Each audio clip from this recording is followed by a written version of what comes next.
मैंने ये भी कभी नहीं सुना कि रामदेव जी वाले जागरण को जम्मू कहते हैं। गांव में कोई भी जागरण लगाओ, किसी भी देवता का जागरण लगाओ, उनको क्या बोलते हैं? अब तो पता नहीं रिवाज कैसे, क्या आजकल तो फोन आ गए, लोग यूं समाचार देते हैं। बाकी मेरे को याद है, पहले मैं बहुत छोटा था तब ये जागरण होते, तो हम उधर इंदिरा गांधी नहर वाले इलाके में रहते हैं, वहां ढाणियों में लोग रहते। गांव में तो हमारे घर थे 50-60, ढाणियों में खूब रहते। अब किसी को ढाणी में जागरण लगाना है अपना, तो वो आके घरों में इलायची दे के जाते। इलायची का मतलब था इनविटेशन।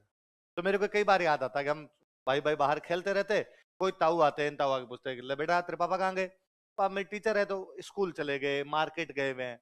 तो मास्टर जी आए तब कहना कि मैं इलायची दे के गया था, अपना नाम बता दे, इलायची दे के गया था। हम टाबर थे, वापस पूछते कि ताऊ इलायची किस बात की? तो वापस कहते कि महाराज जम्मू है। मास्टर जी ने कही जम्मू है, इलायची देने गए। पापा आते बाहर से, हम आते कहते वो फलाने ताऊ जी आए थे, इलायची दे गए थे। अच्छा जम्मू है। अब थोड़े हम बड़े हो तो हम समझ गए कि इलायची का मतलब क्या है। इस बार हम ताऊ से वापस काउंटर करते, ताऊ किरो जम्मू है। ताऊ वापस करते, जाम्बो जीरो है, जसनाथ जीरो है, पाबू जीरो है, माता जीरो है। सारे जागरण क्या कहलाते हैं? मैं तो ये जब पढ़ने लगा तब मुझे पता चला, अच्छा इतने साल गलत बोल रहे थे। ये किताबें लिख रही है रामदेव जी वाला जागरण क्या कहलाता है? ये डंगा झूठ है, ऐसा कुछ ही नहीं है। सारे जागरण क्या कहलाते हैं? जैसे पाबू जी के मंदिर के पुजारी भील जाति के लोग होते हैं, वैसे रामदेव जी के मंदिर के पुजारी कौन होते हैं? मेघवाल जाति। वो जो पुजारी जी होते हैं उनको क्या बोलते हैं? रिखिया शब्द का राजस्थानी भाषा में नॉर्मल सा मीनिंग है ऋषि। क्या मीनिंग है? संत, संत भगत टाइप का जो भी आदमी है उसको क्या बोला जाता है? रिखिया। मैं कहूं आपका यदि छोटा भाई हो, गाली गलौच भी ना करे किसी से, नशा पता भी ना करे, सीधा आए सीधा जाए, बहुत अच्छा बोले, सुबह शाम अपनी पूजा कर ले, अपने कह सकते हैं कि अरे मारो भाई तो रिखी है।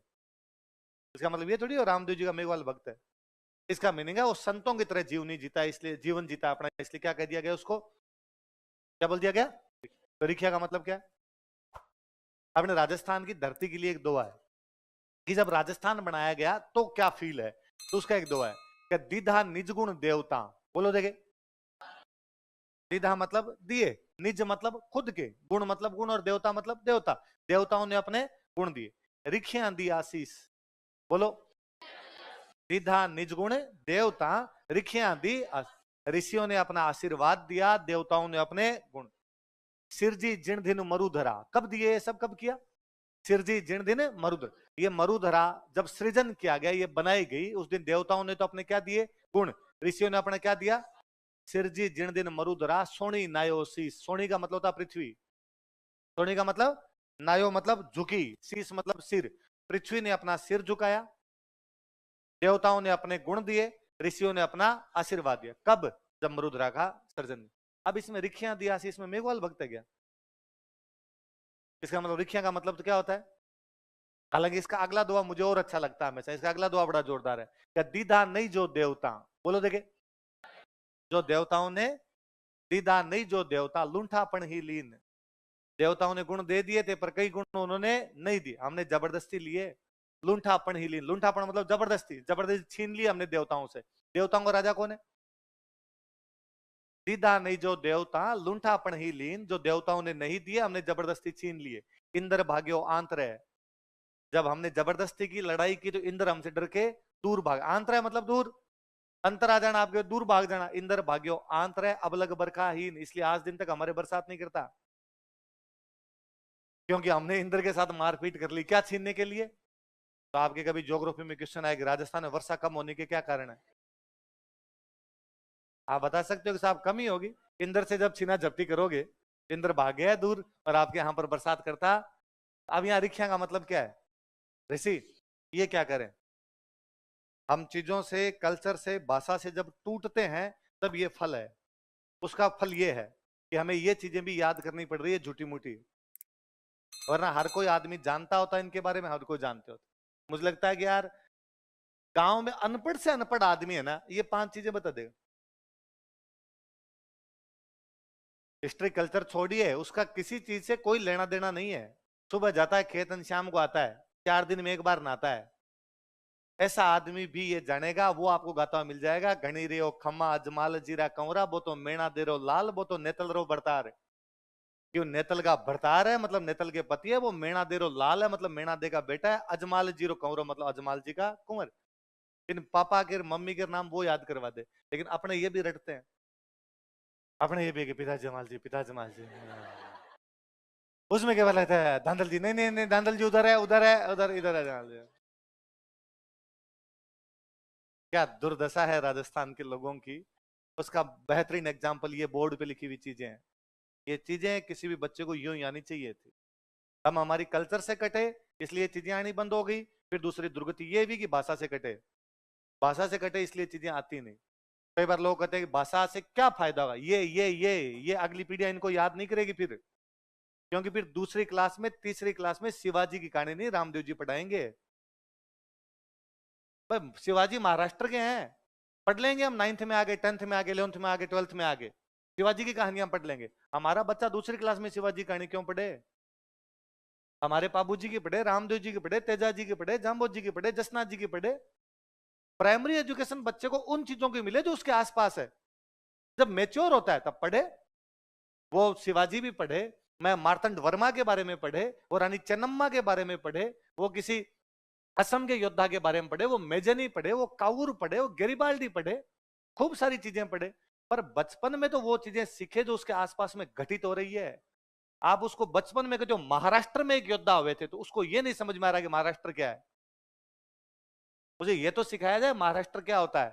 5वीं 7वीं के बाद जब बड़ा होगा वो जानेगा राजस्थान भारत में कई राज्य है, उन राज्यों में एक महाराष्ट्र है, वहां पर अपने एक योद्धा हुए, उन्होंने ये लड़ाई लड़ी, खत्म बात।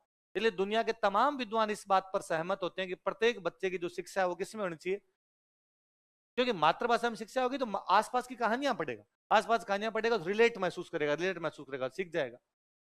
वरना बच्चा दूसरी चीजें सीखेगा, दूसरी चीजें सीखेगा, दूसरी चीजें। राजस्थान भारत में सारे के सारे राज्य अपनी मातृभाषा में एजुकेशन देते हैं अपने को छोड़ के। नई शिक्षा नीति आई, नई शिक्षा नीति में एक लाइन है कि बच्चों को शिक्षा किसमें दी जानी चाहिए। तो पूरा भारत तो ले रहा है वैसे ही, तुम क्या बता रहे हो हमें छोड़ के, हमें तो अब भी नहीं मिलेगी, हमारी पीढ़ियों को भी नहीं मिलेगी। 3 पीढ़ियां आपने बर्बाद कर दी हमारी, आगे वाली और कर लो 5-7 एक बर्बाद। फिर धीरे धीरे सही है, आज भी हम जब हिंदी सीख गए, आने वाली 3-4 पीढ़ियां हमारी हिंदी बहुत ढंग से सीख जाएगी, उस दिन हमारा राजस्थान मिट जाएगी, खत्म बात। फिर तो हिंदी क्यों सीखो, फ्रेंच लगाओ हमारे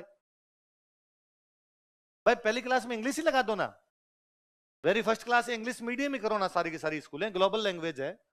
रोजगार तो सारे के सारे अंग्रेजी में पढ़े, हिंदी में भी रोजगार तो नहीं है, तो अंग्रेजी में जो रोजगार पढ़े तो पहली क्लास से बच्चों को अंग्रेजी सिखाई जाए, टंटाई खत्म हो भाषाओं का सबका। एक ग्लोबल लैंग्वेज है, पूरी दुनिया एक भाषा सीख लेगी, कल से मरती है तो मरे, क्या लेना देना है। यदि आने वाली पीढ़ियों को रोजगार से ही लेना देना है, सब कुछ उससे है, तो फिर अंग्रेजी सीखो, फ्रेंच सीखो, जर्मन सीखो, इटालियन सीखो, क्यों फिर अपने वाली भाषाओं की किस लिए पड़ी। पर सरकार हर साल फंड जारी करती है, सरकार कहती है नहीं नहीं भाषाओं को बचाना बेहद जरूरी है। ऐसी ऐसी भाषाओं को सरकार बचा रही है जिनके बोलने वाले लोग 35 बचे हैं, कि वो एक कबीला है, वो एक कबीला खत्म हो गया तो भाषा भी क्या हो जाएगी। इसमें अंडमान निकोबार की कई भाषाएं, जिनको कबीला एक बोलता है, उस कबीले को नहीं यार इस भाषा को प्रोटेक्शन दो, क्यों दो प्रोटेक्शन, कि भाषा बचेगी तो क्या हो जाएगा, तो इनकी कहानियां बचेगी, इनकी कल्चर बचेगी। एग्जैक्टली यही बात हम करें। 8 करोड़ बोलते हैं, यहाँ कोई कहानियां नहीं, यहाँ कोई किस्से नहीं, सारी भूल गए। मेरे को याद आता है हम 5वीं तक जिस स्कूल में पढ़ा करते थे, वहां हमारे 15 अगस्त और 26 जनवरी कार्यक्रम में हम 2 प्रकार के गीत गाते। या तो गाते ये तेरे ये मेरे वतन के लोगों, या ये कर चले हम फिदा जानो तन साथियों, ये देश है वीर जवानों का, मेरे देश की माटी सोना उगले, टाइप के जो देशभक्ति गीत। दूसरे जो गीत होते वही आते। मुझे तेजा जी वाला गीत 5वीं तक आता था पूरा, लाग्यो लाग्यो जेठ है आषाढ़ कंवर तेजा रे, लग तोड़ो लाग्यो सावन भादो, हम कैसेट की तरह गा दिया करते हैं। और बाकायदा मुझे याद है जो सर हमारे वो 15 अगस्त की एंकरिंग करते वो बोलते, गांव वाले सामने बैठे रहते, छोटा सा गांव, थोड़े से लोग आए हुए बैठे रहते और उनके सामने कहते आप लोग घरों में अपने डेक में टेप में रेडियो पे तेजा जी के रामदेव जी के गीत सुनते हैं। हमारे स्कूल में भी कुछ बच्चे हैं जो हमारे लिए डेक का काम करते हैं, टेप का काम करते हैं, कैसेट का काम करते हैं। अब आपके सामने आएगी फलानी एंड कंपनी, तेजा जी का गीत सुनाएगा, हम धड़ाधड़ सुना देते। अब ये उन दिनों की याद है, अब तो मैं भी भूल भाल गया। पर अब जो पीढ़ी आ रही है आगे, उसको तो तेजा जी वाला गीत भी याद नहीं है, उसको तो रामदेव जी वाला गीत भी याद है। फिर दूसरी बड़ी बात, फिर आप इस सिलेबस में क्यों पूछते हो, ये हटाओ। फिर ये आरपीसी कहो कि तुम ये राजस्थान जी की पूछने बंद करो। जब आपने हमारे बच्चे को बीए तक भी नहीं पढ़ाया रामदेव जी, तो फिर पूछो क्यों।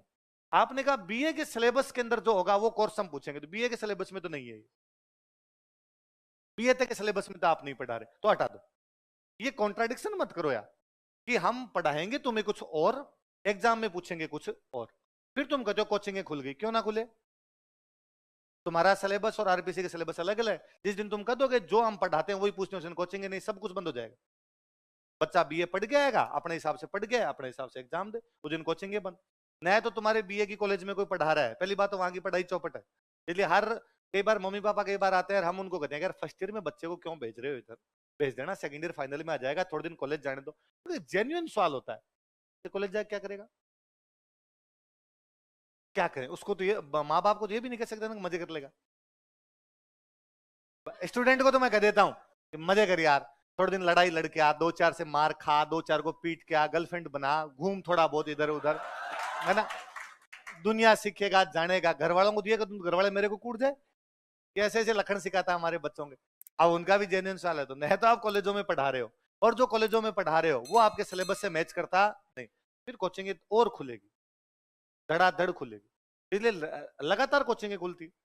चलिए आप देख रहे हो कहीं ना कोई इस प्रकार की कोचिंग ट्यूशन इस प्रकार के सेंटर खुल रहे, क्योंकि विरोधाभास है भाषा में, संस्कृति में, आपके कोर्स में, आपके सिलेबस में भयंकर कॉन्ट्राडिक्शन है। इसलिए बच्चे को सीखने पड़ेंगे ना। आप सवाल पूछते हो उससे कि रामदेव जी की मम्मी का नाम क्या था, उसको पढ़ाया था नहीं, नहीं पढ़ाया था तो बच्चा कहां जाएगा, कहीं ना कहीं से तो सीख के आएगा, फिर कोचिंग से। तो ये, और वरना मुझे लगता है पापा वाली पीढ़ी के या दादाजी वाली पीढ़ी के अनपढ़ से अनपढ़ आदमी को पेपर दिलवाओ, वो पास करेंगे। को ये पूछेंगे हम लोग देवी देवता, ये पूछेंगे ये सिलेबस है, वो कहेंगे कोचिंग की जरूरत ही नहीं, कब टॉप करवाना है, हम टॉप मार गए। अपने साथ दिक्कत ये है अपने भाई वो चीज तो भूल गए, वो चीज भूल गए, पढ़ी थी नहीं पढ़ी थी, खत्म बात। पढ़ी है वो तो अपने को ही आती है। आपसे कोई पूछे कि शिवाजी कहाँ के थे तो आप बिना कोचिंग के बता देते हो। शिवाजी के गुरु रामदास थे तो बिना कोचिंग के भी बता देते हैं कि समर्थ गुरु रामदास थे, वो कहानियां हमने पढ़ी है। तो हमें रामदेव जी वाले गुरु क्यों नहीं याद, बालीनाथ जी? क्योंकि रामदेव जी पढ़े नहीं हमने। रामदेव जी पढ़े होते तो रामदेव जी वाले गुरु याद होते। अच्छा आप कह सकते हो नहीं सर रामदेव जी की उनकी बात अलग अलग है, बात तो सेम ही यार, वो एक महाराष्ट्र के बड़े राजा हुए थे, अपने वाले यहाँ के राजा, ये पोखरण का राजा है। बाकायदा गीत कहता है गणी रियो खम्मा मारे अजमाल जी रा कंवरा, कोई रुणीचर और राव, राव लगता है नाम, क्या राजा है वो यहाँ का, इस क्षेत्र का राजा वो था। अपने अपने क्षेत्र के अलग अलग राजा, वो उस क्षेत्र के थे, अपने इस क्षेत्र के। और फिर और इतना इतना ही ज्यादा लगता है तो फिर अपने वाले कितने देवता जो महाराष्ट्र में पढ़ाए जाते हैं। या तो फिर महाराष्ट्र, आपको एकता और अखंडता की बात करनी है, हमें तो फिर भी तुकाराम पता है, हमने तो तुकाराम के बारे में भी पढ़ा है, हमने तो समर्थ गुरु रामदास के बारे में भी पढ़ा है, हम तो एकनाथ जी के बारे में भी जानते हैं। तो महाराष्ट्र में कितने लोग पाबू जी और तेजा जी को जानते हैं? ये केरला का कौन बंदा तेजा जी के बारे में बता सकता है? हम तो तिरुवल्वर को जानते हैं कि तिरुवल्वर हुए थे। हमें तो रामानुजाचार्य निम्बारकाचार्य भी पढ़ाया आपने, उधर तो नहीं पढ़ाया, क्योंकि आप खुद ही मिट गए, आपका सिलेबस ही खत्म हो गया। तो दूसरा उसको कोई क्यों पढ़ना चाहेगा? आप पढ़ाते, लोगों को झकमरा के पढ़ाने पड़ते, उन्होंने अपने अपने पढ़ाए, तिरुवल्वर उन्होंने पढ़ाया, तिरुवल्वर पढ़ाया तो आज पूरे पढ़ रहे हो। उन्होंने रामानुजाचार्य, मध्वाचार्य, निम्बारकाचार्य के बारे में बताया, आपको रट्टे मारने पड़ते, भले आपकी जीप पलटा नहीं खाती निम्बारकाचार्य बोलते हुए, बोला नहीं जाता आपसे निम्बारकाचार्य बोलना कैसे, पर फिर भी आप द्वैतवाद, शुद्ध है द्वैतवाद, द्वैता द्वैतवाद सारे के सारे याद कर रहे हो। तो फिर याद तो नहीं कर रहे आप, जब आप कितने सरलता से रामदेव जी, तेजा जी, पाबू जी बोल रहे हैं, क्योंकि आपके हैं। आपसे फरीदुद्दीन फकरुद्दीन बोलते हुए जोर आ रहा है ना? मैं कहता हूं रामदेव जी में पाबू जी में चीजें ज्यादा है, फरीदुद्दीन में तो इतनी बातें थी नहीं।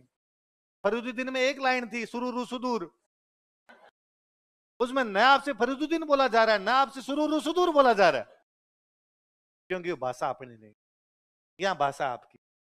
अजमाल, नेतल, जेतल, पेमल, केलम ये अपने नाम है।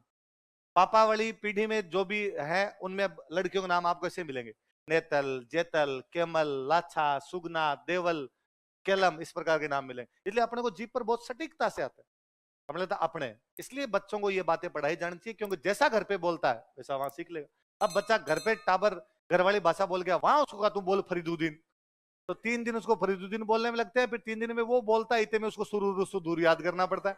तो ये भूल जाता है सुरूर सुदूर फरीदुद्दीन का है क्या ऊपर वाले फकरुद्दीन का है। भाषाएं बहुत बड़ी चीज निभाती है जी।